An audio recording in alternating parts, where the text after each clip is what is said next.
mtu anauliwa. Unajua kusikia mtu anauliwa. Wewe umeniambia unaenda kazini hapa kazini? Mimi nikajua mume wangu utatoka na mchepuko wa maana. Atanizidi kila kitu. Sasa utanizidi nini jamani wewe mtoto? Nini? Leo nioni nimekuzidi vingi. Paka mume wako ananifuata. Mimi nimekuzidi nini? Hapo umeona hapo jibukaje? Ndio hivyo.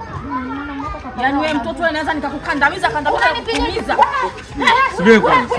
Mwanaume wako kanipata mwenyewe. Sijamwambia anifuate, sijamwambia nitongoze. Umenielewa?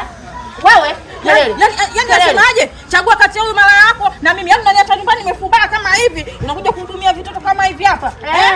Chagua Sikia yangu. Simekuachia matumizi mbaya. Kwa hiyo ndio unikute na huyu? Hebu nani nyumbani kwanza mama. Unaachiwa leo hujaachiwa. Afu hata mdomo. Sikuza ule kaburi. Hebu niache baba. Ndio anataka nini mama? Twende nyumbani. Sikiliza. Aende kukuta. Wewe ndio unabaki na mimi. Subiri mwanzo. Unaondoka nini unabaki naye? Ndio na kodi kule. Ile la kodi vile. Mama, tunaenda mtoto. Nibebe basi mtoto. Banki yangu na watu. Asante.